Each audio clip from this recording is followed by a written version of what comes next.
Salut Francesco, Salut, salut bonjour. Anitra, Bonjour Yann, bonjour Francesco, bonjour tout le monde. bonjour. Bienvenue à la présentation de PBI sur la gestion des données sur le nuage.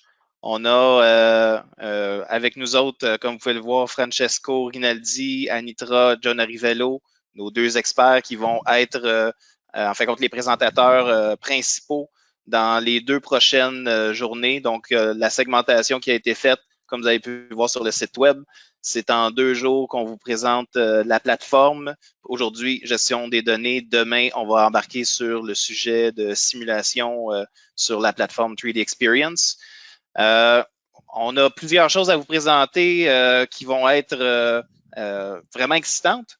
En fin de compte, avec la gestion des données sur le nuage, on a fait il y a quelques semaines des présentations de solutions que vous connaissez très bien, dont PDM et Manage. Francesco fait ça de main de maître avec Lotfi.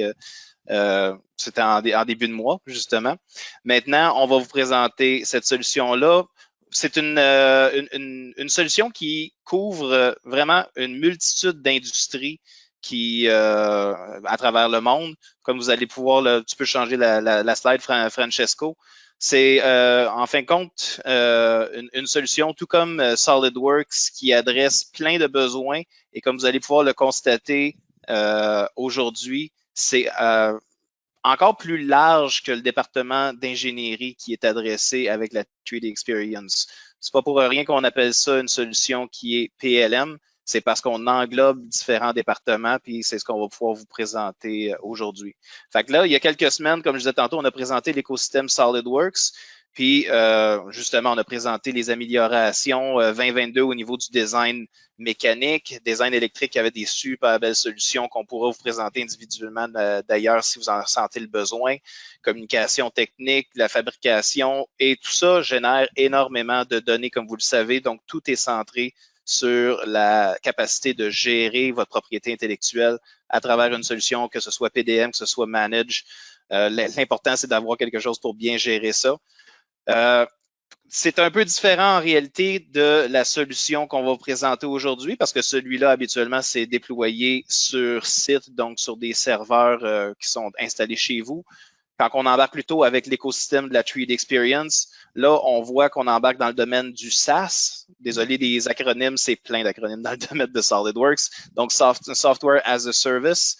On voit une solution qui est évolutive, imbriquée, avec une fondation sur tout ce qui va se ramasser au niveau d'outils pour bien gérer la compagnie, que ce soit des systèmes de visualisation, il va y avoir des capacités de collaboration à travers des communautés, plein de belles choses qu'on va aborder durant la journée.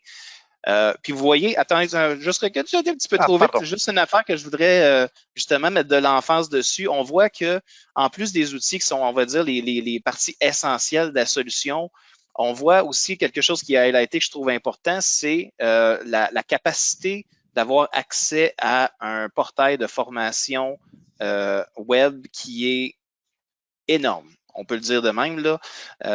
Dassault et SolidWorks mettent vraiment l'emphase sur l'éducation parce que l'éducation mène à avoir une très bonne compréhension des outils qui sont à votre disposition. On voit dans le haut que tout est supporté par cette fondation-là d'avoir la bonne solution de base et de bon training pour être capable de faire du design, que ce soit du design mécanique à travers les outils qui sont disponibles, design de surfacique.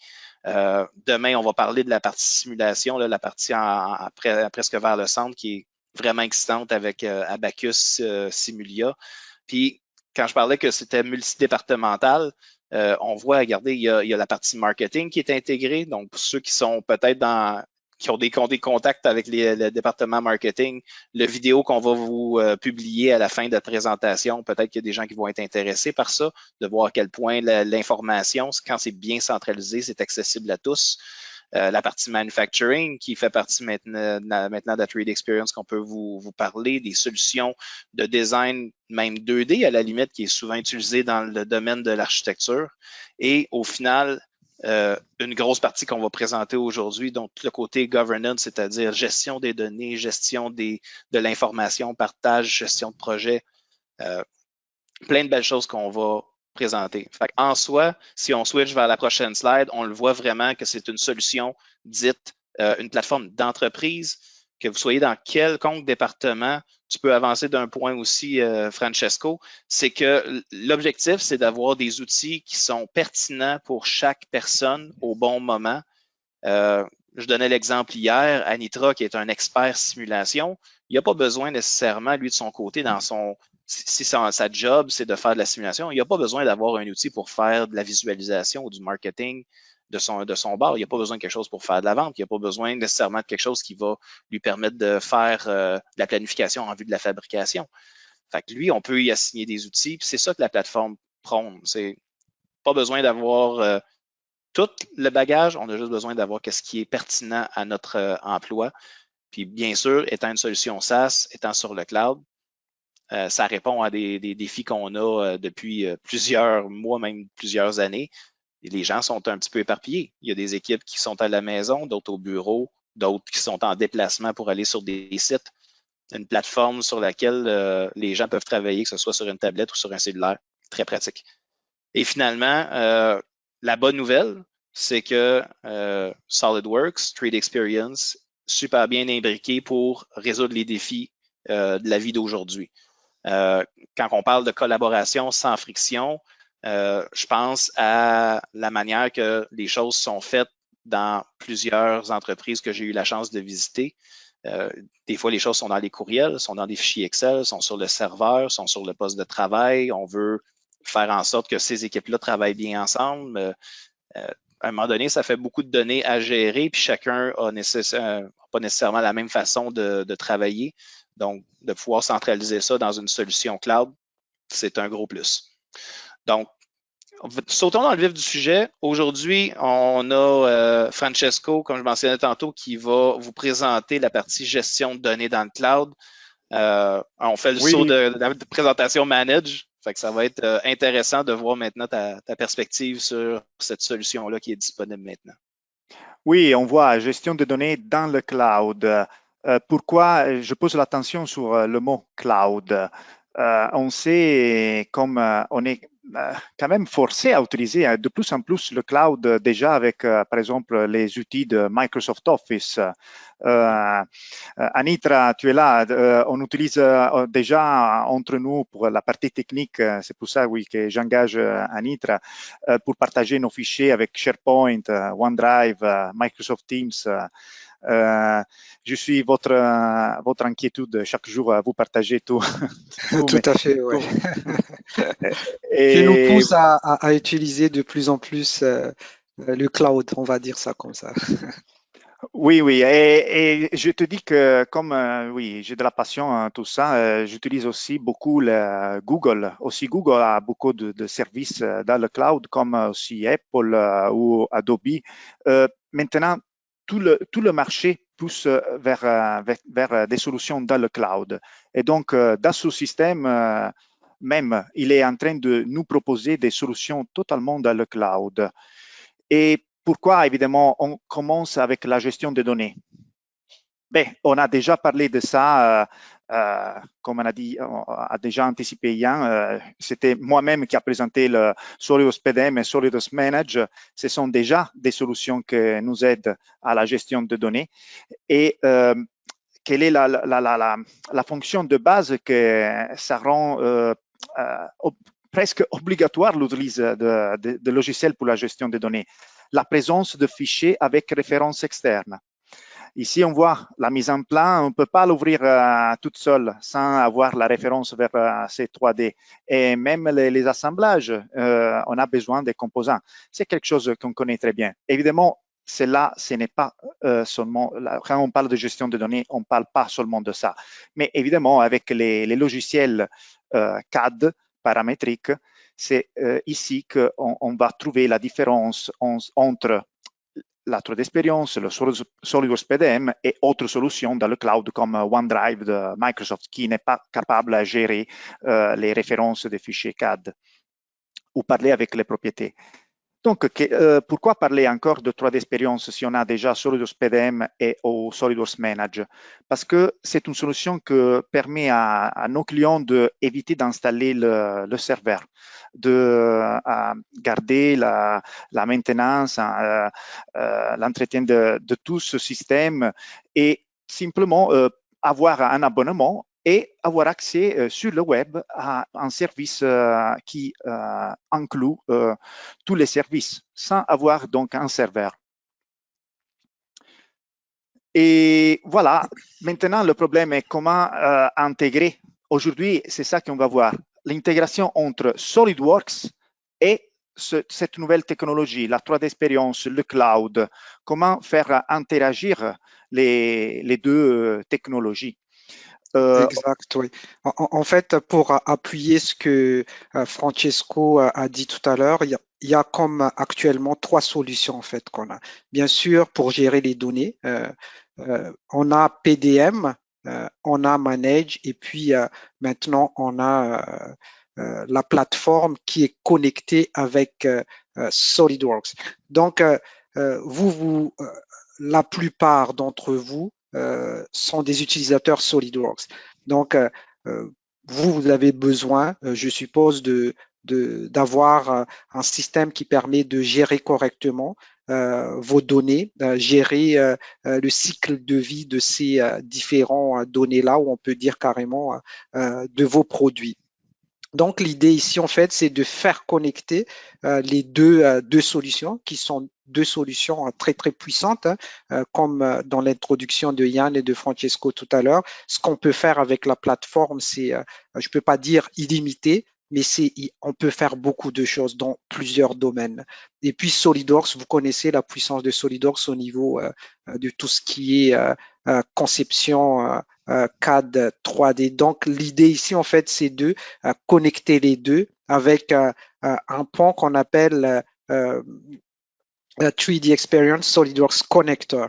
Ce pont-là permet de gérer les fichiers CAD sans perdre les références, comme Francesco a mentionné tout à l'heure, et puis aussi de pouvoir exploiter les différentes propriétés venant de SolidWorks, et c'est pareil aussi pour les différentes propriétés venant de la plateforme. Donc tout ça, ça donne en fait un peu plus d'informations qui permet de rendre les modèles 3D beaucoup plus vivants.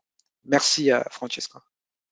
Oui, et il ne faut pas aussi oublier qu'on a aussi des solutions pour les nouveaux clients qui n'ont jamais, par exemple, utilisé SolidWorks. Il y a quand même la solution de SolidWorks Connected, qui c'est une solution intégrée totalement avec la 3D Experience. C'est une version différente de SolidWorks, mais qu'elle comprenne évidemment toute la puissance de SolidWorks. Aujourd'hui, donc, qu'est-ce qu'on va faire? On va simuler le travail entre deux collègues, l'ingénieur Eric et le concepteur Debbie, pour simplement voir comment la 3D Experience s'intègre avec SolidWorks. On commence avec Eric. Et tout d'abord, sur son ordi, on va voir simplement comment il travaille avec la version standard de SolidWorks. Celle-là, ce n'est pas SolidWorks Connected, c'est le SolidWorks que tout le monde connaît. Il rajoute, oui, des composants du toolbox. Il ouvre la mise en plan. Et voilà, voici. C'est ici à droite, dans le task pane, qu'on a le connecteur vers la 3D Experience. Qu'est-ce qu'il fait? Il va faire un login. C'est une interface web dans laquelle on a toutes les informations de l'arborescence de notre assemblage. Et par exemple, ici, sous la colonne status, on peut voir les petites icônes avec la disquette. Ça nous montre qu'il y a des fichiers qui ont été modifiés par l'utilisateur. Et donc, il faudra les sauvegarder dans le cloud. Ici en bas, on montre d'autres fichiers qui sont de la librairie avec d'autres propriétés. Ils sont déjà relâchés, approuvés et tout ça. Évidemment, pour ceux qui connaissent déjà le PDM, ce sont des choses très connues. En fait, là, ce n'est pas aussi différent. La différence, c'est qu'on est dans le cloud. Donc, peu importe de où on travaille dans le monde entier, on pourrait travailler en collaboration avec nos collègues. Voici ici, bouton droit sur la mise en plan, sauvegarder. On va enregistrer la mise en plan et on pourrait ajouter aussi des bookmarks. Dans la tour d'expérience, on appelle ça la façon pour classifier, on va dire, pour rendre plus facile la recherche des fichiers. Et donc, par exemple, associer toutes les mises en plan ou autres fichiers, on va voir après, au projet sur lequel on est en train de travailler. Après ça, encore une fois, pour ceux qui connaissent le PDM, on a l'état de maturité. Dans le PDM, on l'appelle flux de travail. Et qu'est-ce que ça signifie? On peut informer nos collègues si on a terminé de travailler sur un projet, donc s'il est approuvé. Maintenant, on est l'ingénieur, donc on a le droit pour approuver les fichiers et donc ils sont prêts pour être fabriqués. Ici, vous voyez, je suis dans le bookmark et je suis en train de sélectionner toutes les mises en plan associées au projet. Pour l'instant, elles sont seulement 2, mais peu importe combien ils sont. Et on peut l'approuver tout ensemble. Et après ça, comme je dis tout à l'heure, on va aussi téléverser dans le cloud d'autres fichiers. On va dans le disque dur de mon ordi, on va sélectionner ces fichiers et on va les téléverser dans le cloud, associés au bookmark, associés à ce projet. Donc, comme ça, on pourrait les voir. Et voici là la magie. On a une intégration pour voir aussi la prévisualisation de ces fichiers sans ouvrir autre application. Et c'est tout à l'intérieur de SolidWorks aussi. C'est là à droite. Hein. Je vous rappelle que c'est toujours une interface web. Ça, ce n'est pas seulement pour vous dire oui, c'est le web. Et donc, ça signifie qu'on peut l'ouvrir de n'importe quel dispositif. À partir de notre tablette ou notre smartphone, on peut ouvrir ces pièces, la prévisualisation et donc jouer avec eux. Ici, on montre aussi une nouvelle fonctionnalité qui nous permet de rajouter massivement des dossiers de tous nos projets dans le cloud. On affiche aussi, c'est comme on peut les associer à différentes 3D Space, mais c'est un détail que on pourrait expliquer avant. Les 3D Space, ce sont la boîte, ce sont le dossier dans lequel, dans le cloud, on va sauvegarder tous nos données. On peut en avoir aussi plusieurs sur la base des droits. En fait, Francesco, j'aimerais bien revenir un petit peu sur le dernier slide. Si j'ai bien compris, ce que tu as montré sur le batch save de tout à l'heure, c'est l'équivalent de la migration de données au niveau PDM. Est-ce que c'est bien ça? Oui, évidemment. Oui. Mais ça nous beaucoup plus facile, d'après ce que j'ai compris. Oui, parce que c'est la 3D Experience. On va simplement, c'est déjà intégré un système de, on va dire, de migration. On n'a pas besoin de peut-être appeler PBI. Oui, il faut toujours appeler nous. Hein.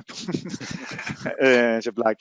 Et non, mais c'est pour dire comme c'est un système totalement intégré. Qui nous permet de sélectionner simplement des dossiers et c'est lui qui va se préoccuper de garder les références, aller rechercher toutes les mises en plan associées. Donc, ça simplifie beaucoup le travail. Il faut dire aussi qu'avec la nouvelle version de 3D Experience, aussi si on achète le SolidWorks Connected, donc la version totalement intégrée de la 3D Experience, on a toujours la possibilité de garder nos fichiers sur le disque dur. Si on a quelque chose qu'on ne veut pas téléverser dans le cloud, on peut continuer à l'ouvrir aussi dans notre disque et la resauvegarder encore dans notre disque. Donc, on a toujours cette flexibilité.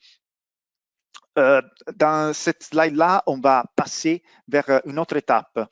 On a vu comme stocker les données, simplement, donc les sauvegarder en masse ou simplement bouton droit Save. Et maintenant, on va voir comment gérer les modifications et donc les révisions. Et après, on va voir la conception simultanée. Seulement une petite introduction sur ces 3 points. Pour ceux qui connaissent le PDM ou autre système de gestion de données pour le CAD, on ne voit rien de différent. En fait, on est toujours en train d'utiliser une application pour gestion de données. Je vous rappelle que la seule différence, c'est qu'on n'a pas de serveur, mais elle est dans le cloud. Ce n'est pas aussi simple, mais oui, au niveau de l'utilisateur, c'est un changement pas aussi brutal. Donc, on passe à Debbie. Elle va faire son accès à la 3D Experience. Elle reçoit, dès qu'elle fait le login, elle reçoit les notifications de son collègue, son supérieur, l'ingénieur, qu'elle demande d'apporter des modifications à la pièce. Donc, qu'est-ce qu'elle va faire? Elle va ouvrir la prévisualisation de la pièce. Elle peut trouver les commentaires associés à la pièce de son collègue. Elle peut répondre. Et tout ça, c'est à l'intérieur toujours de la 3D Experience. Qu'est-ce que ça signifie? Vous n'avez pas besoin de vous déplacer sur, par exemple, Microsoft Teams pour parler avec votre collègue, aller rechercher quelle est la conversation associée à ce fichier-là. Non,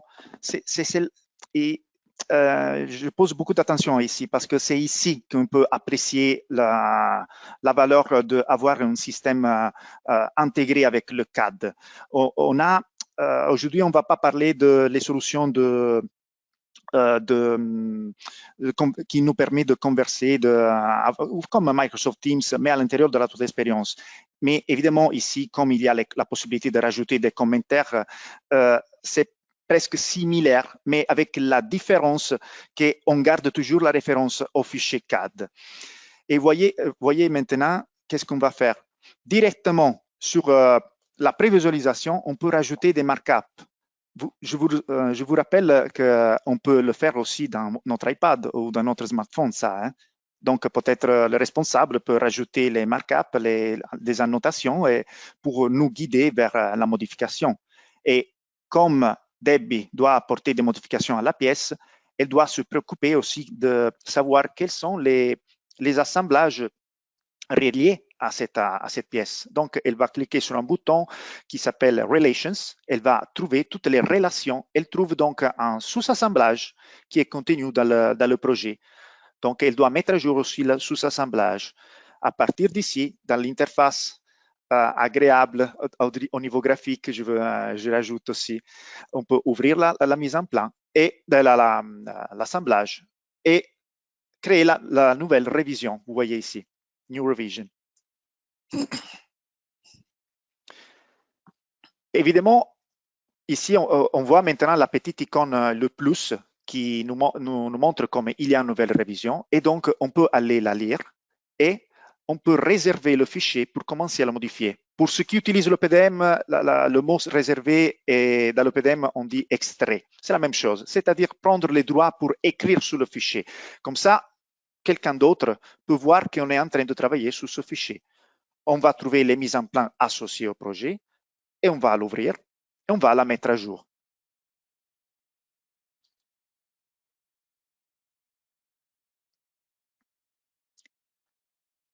Prochaine étape, une fois qu'on sauvegarde le fichier, on peut le relâcher automatiquement et on change l'état de maturité et on va le mettre dans l'état figé, c'est-à-dire dans l'attente d'approbation de mon collègue. Maintenant, on est Debbie, on n'est pas l'ingénieur, donc on ne peut pas approuver. On attend que notre collègue termine le travail. Dans cette partie de la vidéo, elle termine son projet en rajoutant encore une modification. Et donc, elle termine avec l'enregistrement de tout son travail.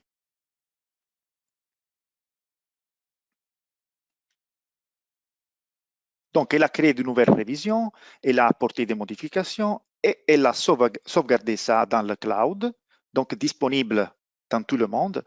Et elle a déplacé vers l'état de maturité qu'on appelle figé, c'est-à-dire le fichier maintenant est gelé et personne ne peut le modifier dans l'attente de l'approbation. Donc, on retourne vers Eric et qu'est-ce qu'il voit en même temps? Il peut travailler en même temps. Vous voyez ici,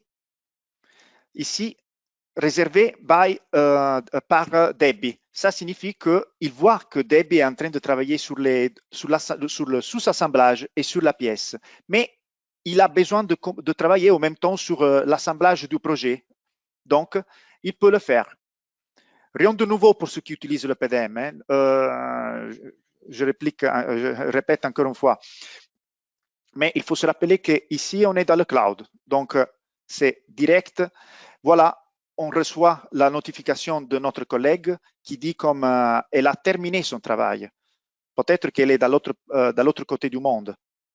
On reçoit la notification et donc, dès qu'on a reçu la notification, bouton droit, Reload from Server, retélécharger du serveur les nouvelles pièces que ma collègue a mis à jour. Voilà, et on a déjà les pièces disponibles chez nous. On ouvre la mise en plan, évidemment. On va la vérifier si notre collègue a bien fait son travail. C'est bon. On va les relâcher. On va les approuver. On rajoute aussi d'autres modifications parce qu'on a dit on est en train de travailler aussi sur l'assemblage principal du projet. On revient sur le bookmark. On va mettre à jour évidemment la mise en plan. On la sauvegarde.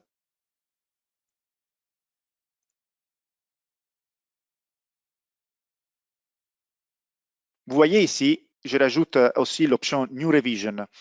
Comme ça, et grâce à l'interface web, une petite différence entre le PDM qui est grâce au fait qu'on utilise l'interface web, il y a encore plus d'automatisation possible.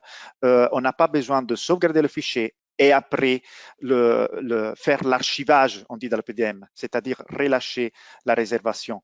Ou par exemple créer la nouvelle révision, ce sont des actions bien définies dans le PDM et séparées. Ici, il y a des petites coches qui nous permettent de faire avec un seul clic toutes les opérations. Comme Eric avait modifié la mise en plan, mais il n'avait pas encore créé la nouvelle révision, le système nous empêche de sauvegarder la modification sur l'ancienne révision. Donc, il a automatiquement créé la nouvelle, il a forcé le système de lui créer une nouvelle révision et sauvegarder les modifications sur la nouvelle révision. Ici, qu'est-ce qu'il est en train de faire? Il est en train d'éditer le fichier créé avec Composer. Et donc, il peut aussi l'afficher dans la prévisualisation. Donc, aussi le fichier de Composer, pour le fichier de Composer, on peut avoir la prévisualisation. Tout ça, donc, c'est un petit exemple de collaboration entre deux collègues dans la 3D expérience. C'est ça c'est ça oui, excuse Anitra. Oui, j'ai dit tout à fait. Okay. Je suis tout à fait d'accord. C'est ça vraiment la façon de travailler avec des systèmes en général de gestion de données. On sait comme c'est grâce à ces systèmes que la collaboration est c'est possible d'avoir une collaboration efficace. La 3D Experience apporte la solution du cloud qui, comme on voit déjà avec les autres solutions de Office, Apple, peu importe, elles vont rajouter beaucoup plus de puissance à ce niveau-là et donc permettre la collaboration avec n'importe qui. Aussi, par exemple, je pousse aussi afin que nos clients aussi qui utilisent le PDM et donc d'autres systèmes, des autres systèmes de gestion de données, à au moins essayer à acheter les rôles. Ici, on n'appelle pas les licences, on l'appelle rôle dans la 3D Experience de base. C'est-à-dire, si vous avez besoin de partager quelque chose, comme le futur va vers le cloud, vous pouvez déjà commencer avec des petits morceaux de la 3D Experience. Comme Yann a déjà anticipé au début, la 3D Experience nous permet c'est modulaire, nous permet d'acheter des petits morceaux de licence, on va dire, on l'appelle rôle, et par exemple des rôles simplement de collaboration pour commencer par exemple à envoyer nos fichiers à notre fournisseur. Donc, on achète le rôle pour lui permettre d'ouvrir dans le cloud la pièce, rajouter des markups, des annotations et donc collaborer, rajouter des commentaires, commenter directement sur la pièce, proposer des idées.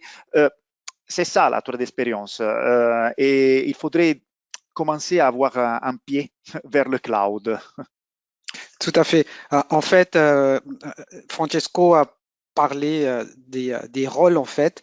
Ce que vous venez de voir dans la présentation, c'est, disons, le flux de travail vraiment basique entre deux collègues. et comme vous avez vu, c'est quand même très fluide, très simple, avec des notifications. On peut aussi, en arrière, on ne l'a pas montré, là, créer des tâches en fait. Et puis, lorsqu'on assigne une tâche à quelqu'un d'autre, cette personne-là va avoir une notification directement. Mais dans une organisation beaucoup plus, disons, importante, où dans cette organisation-là, il y a une politique de gouvernance beaucoup plus, disons, structurée. Il y a d'autres rôles. Francesco a parlé des rôles tout à l'heure. Il y a d'autres rôles comme le change action, c'est en anglais en fait, c'est beaucoup plus clair, je pense, de donner les noms en anglais. Change action qui permet d'avoir de flux d'approbation, par exemple, beaucoup plus structurés. Si on combine ce rôle-là avec d'autres outils comme le route management, c'est-à-dire de créer des flux de travail beaucoup plus complexes. Quand je dis beaucoup plus complexe, ça peut être vraiment des complexités très très élevées. Un exemple simple, par exemple, si on demande une approbation d'un document, on peut par exemple configurer que le document doit être approuvé par 3-4 personnes. Donc, on peut créer un workflow en fonction de ce besoin-là. Donc, tout ça, c'est quelque chose qu'on peut faire, mais encore une fois, en combinant plusieurs rôles, en fait, des rôles qui sont tous disponibles sur la plateforme. Donc, ce que vous avez vu, c'est quelque chose qu'on peut mettre en place rapidement en 30 minutes, 1 heure, en fait, on peut mettre en place le workflow que Francesco a démontré tout à l'heure. Et puis, l'équipe peut travailler Ce point-là, c'est très important, oui. Le fait de la rapidité. Là, c'est un système déjà prêt. Dès que vous commencez, il a déjà une structure de base, donc il est prêt à l'utiliser. Comme ce n'est pas quelque chose à installer chez vous, préparer le serveur. Et, avec les anciennes solutions, on va dire, il faut toujours se préparer, investir du temps pour la configuration. Ici, c'est quelque chose de déjà prêt pour travailler. C'est ça.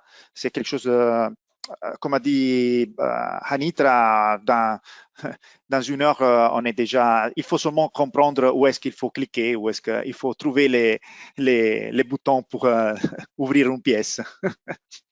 Tout à fait, tout à fait. Et comme tout système, hein, il y a toujours des personnalisations que les utilisateurs demandent en fait. Donc, il y a aussi une possibilité de faire des personnalisations, surtout entre la connexion entre SolidWorks en fait et puis la plateforme. Donc, on assiste les clients d'une manière très très serrée en fait pour essayer de trouver la bonne façon de faire en ce qui concerne l'intégration.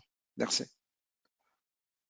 Juste mentionner, on a quelques questions qui sont rentrées. Pour ceux qui, justement, ont des interrogations sur ce qui a été présenté, il y a un onglet spécifique pour le faire. Est-ce que vous voulez qu'on les adresse, qu'on commence à adresser certaines questions? Francesco, comment tu... Oui, on est disponible, okay. oui.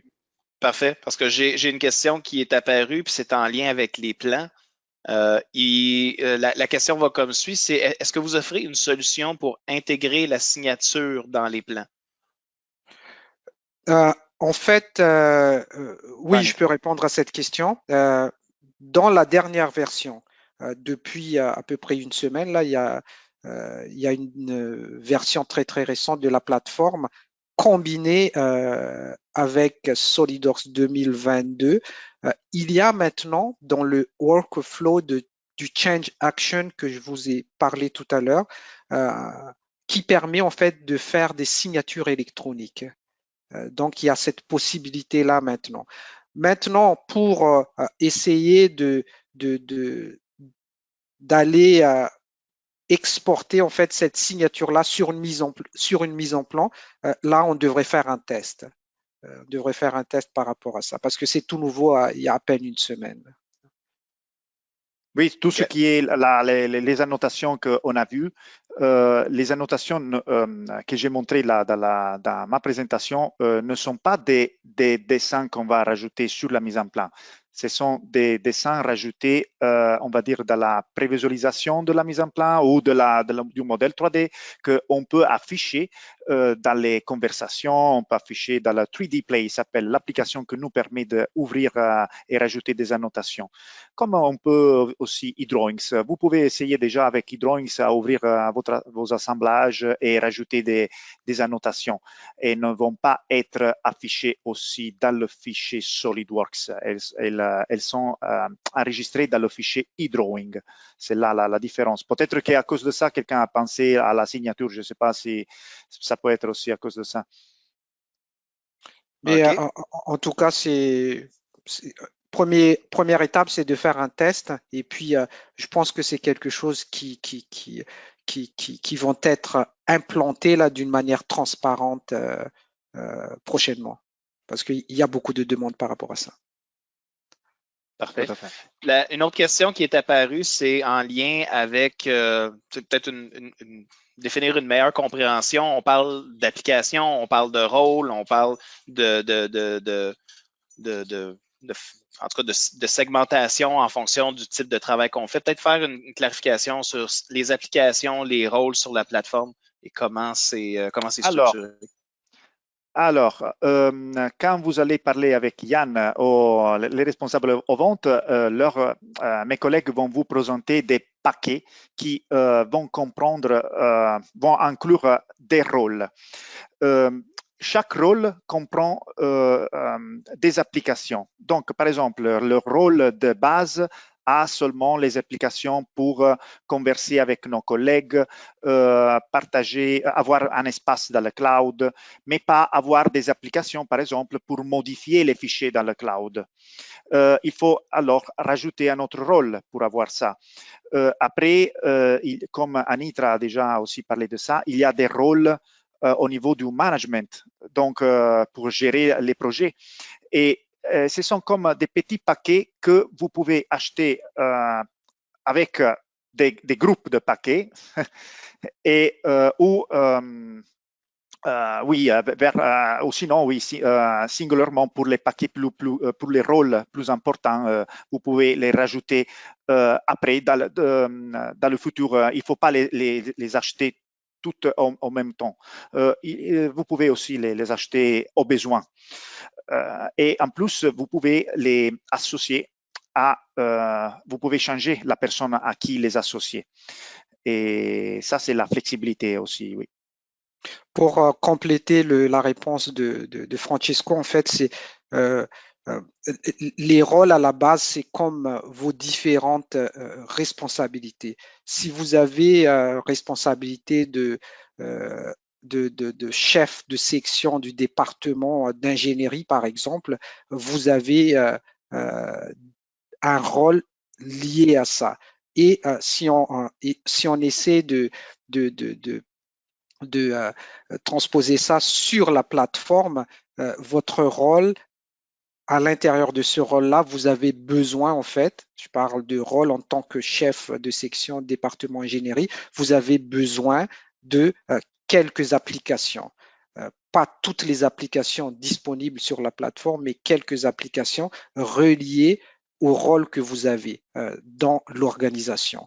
Donc, ça fonctionne comme ça. Par exemple, vous êtes chef de section, vous avez 3-4 rôles importants. Si vous êtes designer, vous avez peut-être besoin de 3 rôles, entre autres le connecteur pour SolidWorks, peut-être un rôle pour collaborer, un rôle pour visualiser, et pour vous, c'est suffisant. Dans la même organisation, pour quelqu'un qui fait du marketing, il va avoir d'autres rôles. Par exemple, le composer, par exemple, des gestions documentaires, des visualisations, création de visuels beaucoup plus avancés, ainsi de suite. Donc, c'est organisé en fonction de vos responsabilités à l'intérieur de votre organisation, en fait. Là, c'est une bonne chose. Il y a plein de questions qui sont apparues justement à force d'aborder les points. Il y en a une que peut-être je peux répondre tout de suite avant de passer à une prochaine question plus d'ordre technique. Là, il y a quelqu'un qui pose la question sur le coût pour avoir des rôles. Comme on en parlait un peu plus tôt, il y a des rôles pour plein de choses, que ce soit un rôle de simulation, gestion, design, etc. On a au-dessus d'une centaine de rôles qui sont disponibles dans l'écosystème qu'on dessert. Donc ça, on pourra y aller plutôt d'une rencontre avec quelqu'un technique aussi pour être en mesure de définir exactement c'est quoi le besoin et on va pouvoir faire des projections par la suite. C'est justement pour ça qu'on est là, c'est pour essayer de définir la solution qui répond exactement à vos besoins. Puis on le fera séparément. Juste nous envoyer un courriel, ça va nous faire plaisir d'adresser ça. Justement, une autre question, mais plus d'ordre technique, c'est plus dans un environnement, on va dire, multicad. Comment est-ce que c'est géré, par exemple, des fichiers AutoCAD, Inventor, Solid Edge, etc.? Comment ça se passe sur la 3D expérience? Est-ce que je vais embarquer, Francesco? Ouais. Oui, ou l'autre. Oui, en fait, il y a plusieurs connecteurs en fait qui permettent d'intégrer ces différentes applications-là. Effectivement, les organisations beaucoup plus importantes, ils ont plusieurs solutions qu'ils utilisent. Et puis, vous pouvez garder ces solutions-là et en même temps, vous pouvez intégrer la plateforme 3D Experience et intégrer en fait ou acheter des rôles des différents connecteurs qui permet de connecter ces différentes applications-là à la plateforme. Donc, de mémoire, là, rapidement, on a un connecteur, bien sûr, SolidWorks, hein, on a un connecteur Inventor, on a un connecteur avec AutoCAD, on a un connecteur avec CATIA, bien sûr, c'est dans la même famille SolidWorks, ainsi de suite. Il y a plusieurs connecteurs. On a même des connecteurs avec Altium pour ceux qui sont dans le domaine de l'électronique. Et puis, je pense dans tout ce qui est structure, on a aussi un connecteur Revit. Donc, rapidement comme ça, de mémoire, il y a plusieurs connecteurs en fait. Donc, il n'y a pas vraiment de souci là-dessus. Envoyez nous la liste des applications que vous avez actuellement et puis on va vous répondre par rapport à ça. Quelle application, quels connecteurs sont disponibles? Super belle réponse, Anitra. Il y a justement une question. On voyait par exemple, tantôt on était dans SolidWorks, on voyait qu'on était dans l'interface web. Est-ce qu'on a quand même la possibilité, pour raison X, Y, Z, de pouvoir travailler offline? C'est une fonction. Oui, vas-y, Francesco. Oui. Oui, c'est une fonctionnalité qui n'était pas avant disponible. Maintenant, maintenant c'est possible de travailler avec des fichiers qui sont locaux, mais l'intégration totale pour travailler en ligne, ça va arriver dans quelques mois, a été déjà annoncé. Et donc, pour l'instant, non, mais on peut ils ont rajouté pour l'instant la possibilité d'ouvrir des fichiers qui sont sur notre disque, donc pas dans le cloud. La possibilité de travailler hors ligne, mais toujours avec des fichiers du cloud, ça va arriver dans quelques mois, cette année, au milieu de la mai, si je ne me trompe pas. Oui, il y a 2022, ouais. C'est vraiment dans le top priorité de développement de produits. Parfait. Juste pour aller peut-être valider un point, là, pendant que tu répondais à la question, Anitra, je t'allais voir justement les connecteurs. Comme tu disais, Katia, SolidWorks, on a AutoCAD, DraftSight, Creo, Solid Edge, Inventor, Altium, NX. Donc, on couvre vraiment, tu sais, on avait 3D Interconnect à l'époque, qu'on avait une belle liste de choses dans lesquelles c'était facile de travailler avec des fichiers non traduits. Là. Donc, ils commencent à se ramasser avec exactement la même capacité que ce que SolidWorks démontrait. C'est très bien. Question de sécurité qu'on a eue, c'est comment est-ce que c'est gérer la sécurité, la confidentialité des fichiers à l'intérieur de la 3D expérience, parce que c'est, juste pour vous le partager, Anitra, Francesco, c'est des questions qui nous posent souvent au niveau des ventes. C'est c'est pas sur un serveur, sur une boîte à côté de moi, c'est qu'est-ce qui arrive, il y a tellement de ransomware qui commence à se faire dans le domaine, c'est la propriété intellectuelle d'une entreprise, ça fait peur à certaines personnes. Fait, comment que c'est géré cette partie-là? Oui, vas-y, Francesco. Ouais. Alors, évidemment, il y a un login comme vous avez toujours avec l'email, le courriel et le mot de passe. Mais évidemment aussi, il y a des standards garantis par Dassault et comme l'ISO 2700X et il y a de la documentation reliée à ça. Dans le détail technique, il faudrait aller dans l'ISO, donc je ne sais pas comment répondre, mais on a de la documentation reliée à ça. C'est un point, le point peut-être plus important, la sécurité, garantir la sécurité dans le cloud. Mais ce que je tiens à remarquer est qu'il ne faut pas penser vraiment que si on a nos fichiers dans l'entreprise, alors dans les disques durs de l'entreprise, alors ils sont plus sécurisés. Parce que là signifie, oui, OK, je ne veux pas dire que quelqu'un va faire un vol dans l'entreprise, mais déjà, simplement, tout le monde qui a accès au dossier de l'entreprise peut copier n'importe quoi et faire n'importe quoi. Ici, comme les fichiers sont dans le cloud, chaque interaction avec ces fichiers, c'est contrôlé. Donc, on est forcé à faire un login, à avoir un login pour avoir accès à ce fichier. Donc, c'est déjà de base comme logique, comme structure de technique, c'est plus sécurité, que n'avoir rien et utiliser simplement les dossiers de Windows dans un serveur qui peut-être n'est pas même pas.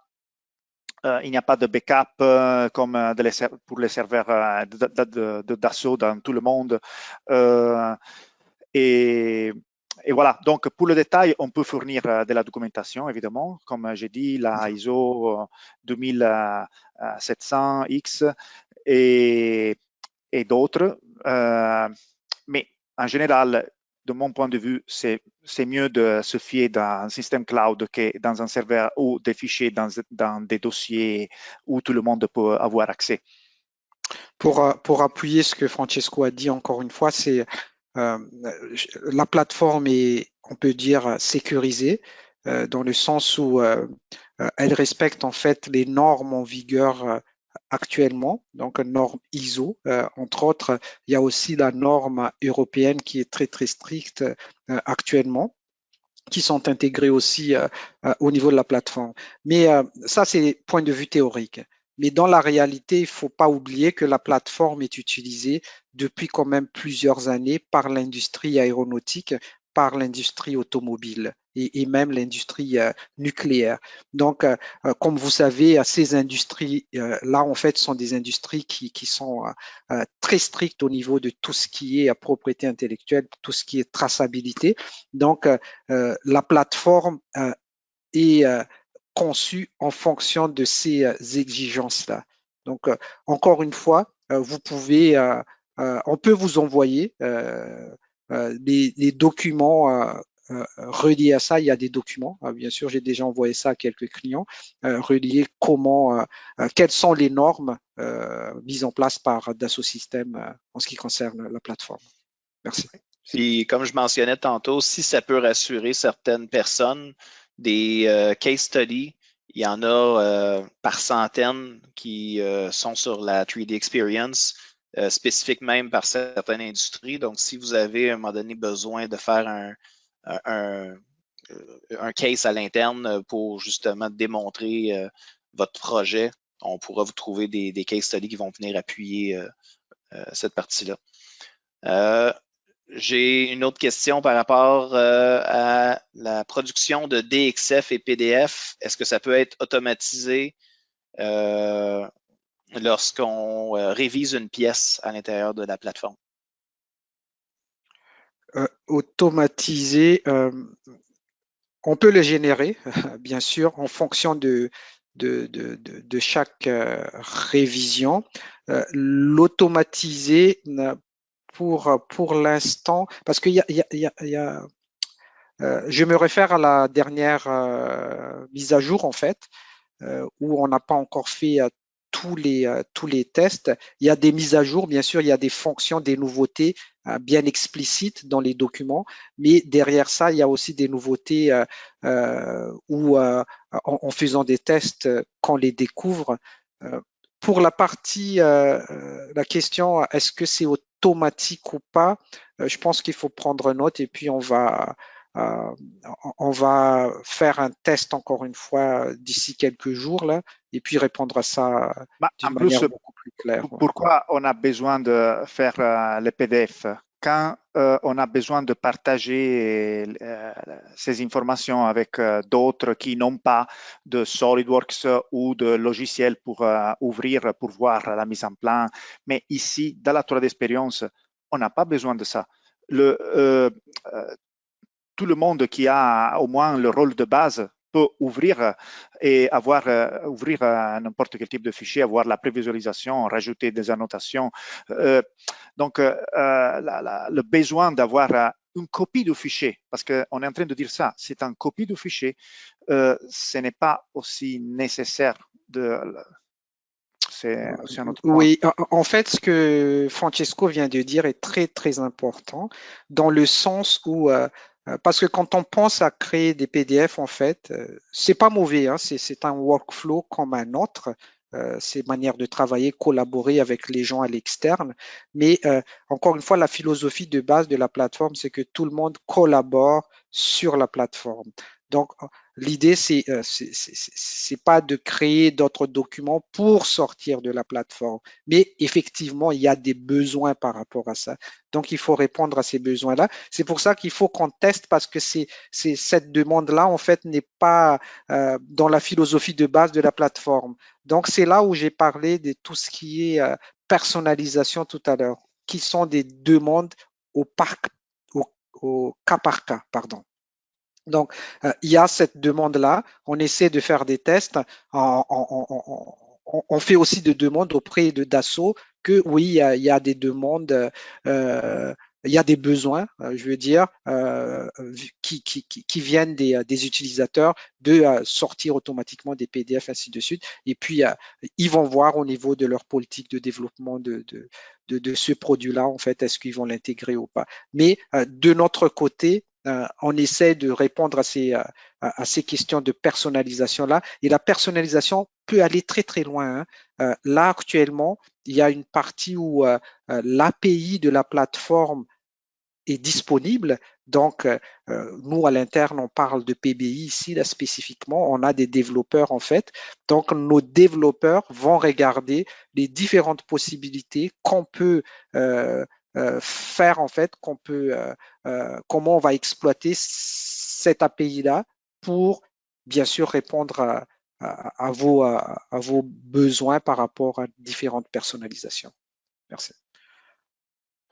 J'ai, juste avant d'embarquer sur d'autres questions qui sont en lien avec la compatibilité, il y a des gens qui se posent la question, est-ce que c'est possible d'avoir accès, par exemple, à des webinaires ou des tutoriels qui présentent la création d'un projet, de le faire passer d'étape en étape, création d'un projet, modèle 3D, affectation des rôles, etc., sur la plateforme. Je pense qu'on a plusieurs choses qui existent. Maintenant, je pense par exemple à une présentation qui s'appelait le Bowhead Story qu'on pourrait présenter. Je vais prendre en note la personne qui a posé la question, puis on pourrait y envoyer. Mais si vous voulez avoir, par exemple, une démonstration plus de type step by step ou de quelle façon un département d'R&D, par exemple, pourrait travailler ensemble, il existe des présentations de ce genre-là qui ont déjà été faites par le passé par nos collaborateurs chez Dassault et même peut-être que vous l'avez déjà vu avec Joël et Michel de chez SolidWorks, Joël Guénette et Michel Cloutier. On pourra vous partager des choses très spécifiques si vous en avez de besoin. Et sachez-vous que aussi avec le 3D Swim, c'est-à-dire une application comme pour résumer, une application comme Microsoft Teams, on va dire. Vous pouvez, dès que vous devenez des clients, vous pouvez avoir accès aussi à des communautés publiques où vous pouvez partager vos problèmes. Donc, c'est vraiment comme un système, comme le Facebook, mais du travail du CAD, SolidWorks et Novia et tout ça. Oui, il y a comme une communauté d'utilisateurs, en fait, je vais dire, très évoluée, hein, et où il y a plusieurs utilisateurs qui posent des questions, qui donnent des solutions sur cette communauté-là. Mais en fait, au niveau la question précise, est-ce qu'il y a une démonstration de workflow? Oui, n'hésitez pas, il y a beaucoup de documentation. C'est ça qui est, je pense qu'il y a un petit peu une petite différence entre la manière de présenter les logiciels, disons, manière traditionnelle et puis 3D Experience. 3D Experience, il y a beaucoup de documentation numérique. Et c'est très ciblé, les documentations. C'est pas pêle-mêle où on envoie toutes les fonctionnalités d'un seul coup, mais c'est très ciblé par rapport, encore une fois, aux différents rôles, par rapport qu'est-ce que les compagnies, les prospects, on va dire, ou ceux qui s'intéressent à la solution veulent voir exactement. Donc, il y a des vidéos, des présentations très ciblées. Si vous, disons, vous avez de l'intérêt par rapport à cette solution, n'hésitez pas à nous écrire. C'est-à-dire, voilà ce qui nous intéresse, voilà comment on travaille actuellement, et puis on va vous envoyer toutes les informations déjà triées par rapport à ces besoins-là. J'ai des questions qui m'ont été posées vraiment en lien avec la suite Autodesk, AutoCAD, par rapport à la capacité de collaborer avec 3D Experience. Ça me permet en même temps de vous parler de quelle façon vous pouvez le tester, parce que la plateforme 3D Experience a un modèle commercial qui est super intéressant pour ceux qui veulent se faire un projet pilote de faisabilité. Parce que c'est pas des licences qui sont perpétuelles comme qu'est-ce que vous avez l'expérience de faire avec SolidWorks. Il s'agit de software as service. Donc, si vous voulez, par exemple, avoir 2-3 personnes dans votre équipe qui veulent faire un projet pilote, c'est possible même d'avoir les rôles qui vous permettraient d'évaluer la plateforme pour une période de 3 mois. Donc, en travaillant comme ça, vous pouvez faire un exercice, voir de quelle façon, par exemple, collaborer avec des outils qui sont non natifs, donc par exemple Autodesk, NX, Solid Edge qu'on mentionnait tantôt avec les connecteurs associés, et faire un test. Parce qu'il y a des fois, il y a des solutions qui me sont demandées là, dans les questions qui sont très spécifiques à une certaine industrie, qui sont par exemple chez Autodesk. Je recommande à ce moment-là qu'on entretienne une discussion, qu'on fasse des tests, qu'on intègre aussi des gens de chez Dassault parce qu'il y a d'autres personnes peut-être à travers le monde qui ont eu exactement les mêmes questions. On pourra à ce moment-là vous aider à prendre une décision éclairée. Finalement, peut-être une dernière question avant de terminer parce que je vois l'heure qui arrive. Ça a été très productif comme première rencontre.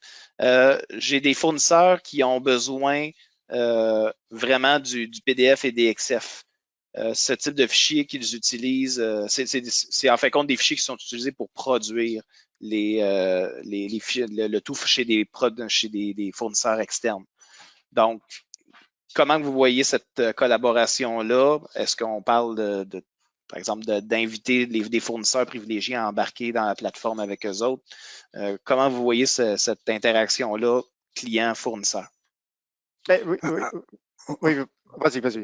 Oui, tu peux. Je sais que tu vas compléter ma réponse du point de vue technique, Francesco, mais il y a quelque chose que c'est tout nouveau en fait. Il y a ce qu'on appelle actuellement en anglais, je pense, casual role, quelque chose comme ça, ou des rôles, disons des petits rôles en fait, qui permet aux gens externes de l'organisation de se connecter sur votre plateforme à vous.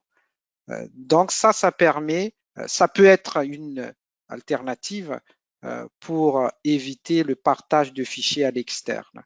Mais si je reviens sur le PDF, oui, c'est encore une fois, Francesco va compléter probablement pour une solution alternative d'une solution technique, mais sont des besoins qui existent et à ce stade-ci, on essaie de trouver une solution là par rapport à ça. Je pense qu'on n'est pas le seul, mais on parle de PBI, je parle de PBI par rapport à ça là, parce que côté Dassault, pour l'instant, il n'y a pas de solution. Côté PBI, on essaie de trouver une solution. Comment adresser ce problème-là? Oui, oui. Il faudrait comprendre comme quelle est quelles sont les frontières de la tour d'expérience. La tour d'expérience a le but de comme déjà Anitra a remarqué, de travailler toujours à l'intérieur de l'environnement 3 d'expérience. Donc, quand on lui demande d'exporter PDF, peu importe, on est un peu trop à la frontière. Donc, pour l'instant, ce n'est pas une fonctionnalité de base qui nous permet d'exporter massivement la conversion de PDF à l'extérieur de la tour d'expérience. Ce n'est pas le but de la tour d'expérience. Mais évidemment, on a la possibilité de personnaliser avec les API et tout ça. Et comme on a vu aujourd'hui, on ouvre les fichiers directement dans SolidWorks. Et donc, comme ils sont là, on peut tout faire dans SolidWorks. Et c'est sur notre ordi. Donc, avec oui, notre collègue de R&D, on peut développer aussi si pour des fonctionnalités pour peut-être exporter oui, des PDF à partir oui, de la tour d'expérience. Mais seulement, mon commentaire est seulement pour vous faire comprendre quel est le vrai but de la tour d'expérience, que déjà Anitra a remarqué, je le remarque encore, travailler dans la tour d'expérience. C'est pour ça que ce n'est pas une limitation le fait qu'il n'a pas ça, ce n'est pas leur but, ce n'est pas ça. On veut rester dans l'environnement cloud et c'est ça. On a fait, je pense, le tour de toutes les questions. C'est clair que dans d'autres échanges qu'on pourrait avoir plus spécifiques avec chacun qui était présent aujourd'hui, on vous invite à communiquer avec nous séparément, que ce soit par courriel à Anitra, Francesco, à moi-même, à votre représentant, pour qu'on puisse les adresser un à un. Ça termine la présentation d'aujourd'hui. N'oubliez pas, si vous n'étiez pas inscrit à la séance de demain, on embarque maintenant avec Anitra comme présentateur principal, mais là, on embarque dans le monde de la simulation avec les produits Simulia, Fondation Abacus, donc des outils extrêmement puissants, très versatiles, puis j'ai hâte de voir la touche spéciale qu'Anitra va ajouter à cette présentation-là. Exactement, ça c'est toujours quelque chose qui est intéressant de voir aller. Donc, on vous invite de vous inscrire en grand nombre si ce n'est pas déjà fait. Et comme on mentionnait, les vidéos vont être publiées sur notre page YouTube prochainement. Si vous avez des gens à qui vous voulez le partager à l'interne, on vous invite à le faire. Allez vous inscrire aussi sur nos communautés YouTube, LinkedIn pour avoir les dernières nouvelles. Entre-temps, on vous souhaite une super belle journée et on a hâte de vous voir demain. Merci encore tout le monde. Merci beaucoup. Bonne journée. Bye.